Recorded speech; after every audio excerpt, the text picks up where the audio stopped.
It is Tuesday, May the 16th, Game 2 of this Western Conference Finals series between the San Antonio Spurs and the Golden State Warriors.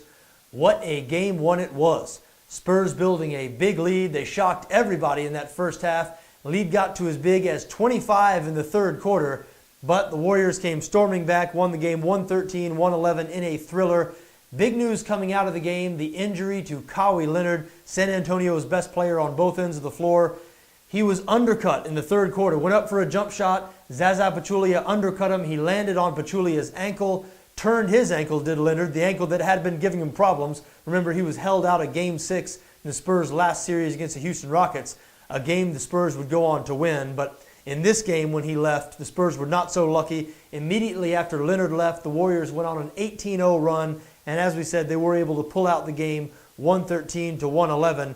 Now, there were some murmurs on the telecast and after the game about Pachulia maybe being a dirty player, having been accused of stuff like this before, and maybe intentionally injuring Leonard. And Greg Popovich really threw some fuel on that fire today. I don't know if you saw the 2 or 2.5 minute long interview that Popovich gave the media today where he talked about this, called out Pachulia, basically called him a blatantly dirty player, mentioned his time in Dallas and some things he'd been accused of there. Irony there is Greg Popovich coached Bruce Bowen. Now, Bruce Bowen was a great Spur lockdown defender, number 12 for those great San Antonio teams, but he was known as a dirty player. And as a matter of fact, Bowen was known for this exact move, now undercutting players on their jump shots. So a lot of people thought there was a bit of hypocrisy there with Popovich so strongly condemning what Zaza Pachulia was doing. But I guess you can't blame Popovich for defending his own guys, and certainly without Kawhi Leonard, the Spurs have little to no chance in this series, you would think.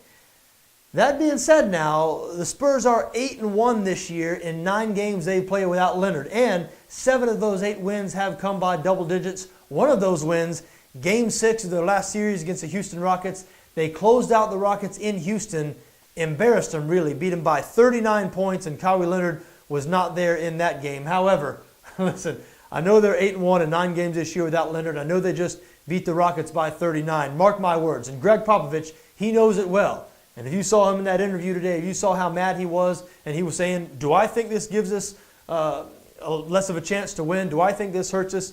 He knows very well. And everybody watching this series, everybody who watched that Game 1, Leonard was dominant throughout 2.5 quarters. And then when he left, boy, San Antonio really struggled to get buckets. I mean, I guess that's where I'm most concerned about it from a Spurs perspective. Look, Leonard is their great defender, a lockdown defender, and they really need his defense. You got Steph Curry, Klay Thompson, Kevin Durant out there. They really need Kawhi Leonard's defense. But where I'm most concerned about the Spurs without Leonard is on the offensive end. He's really the only guy they have who can create something on his own. And we saw it after he left that Game 1. I mean, the Spurs offense basically became LaMarcus Aldridge fadeaways and pull-up jumpers from the likes of Jonathan Simmons, Patty Mills. Manu Ginobili had another good game, but I don't think he can keep it going all series based on what we've seen out of him all year. Ginobili only does it in spurts these days. So the Spurs offense, I think, really in trouble without Kawhi Leonard, and he is doubtful for Game 2. Greg Popovich has said he is not going to play. So the Warriors, a big 13.5-point favorite at BetSafe, 208 the total in this game. Now that sounds like a big number, and it is a big number. And it's worth mentioning, the Warriors have had trouble covering double-digit numbers in this postseason. They've been favored by double digits 5 times in these playoffs, just 1-4 against the spread in those 5 games. Look, that said, the Warriors have been a great team covering big numbers over these past couple of years, and they did leave some out on the floor in Game 1. I mean, it was by no means a great or even a good performance from the Warriors. They scored only 16 points in the first quarter. That was a playoff low for them. Klay Thompson just 2 of 11 from the floor for 6 points. They only got 13 points off their bench, and they're playing at home where their bench usually comes up big. So the Warriors, lots of room to improve. Again, the Spurs expected to be without Kawhi Leonard, so this a tall order for the Spurs here. And quite frankly, I do not like their chances. Like we said, Leonard, so important to the Spurs on both ends, but I think they're going to struggle to score here in this game. Keep in mind, Golden State, so much is talked about their offense, and yes, they are the best offensive team in the NBA, number 1 in the league this year in terms of points scored and field goal percentage.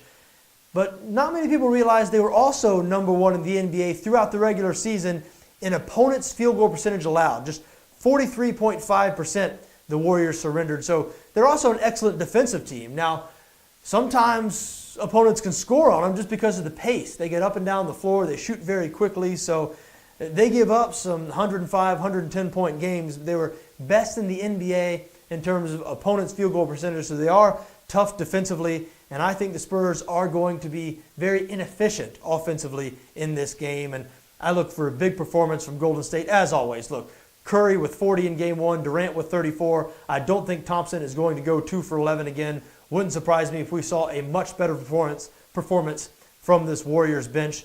So I expect Golden State to pour it on here. I don't like giving 13.5 points as much as anybody else, but in this situation, I do think it's the right play.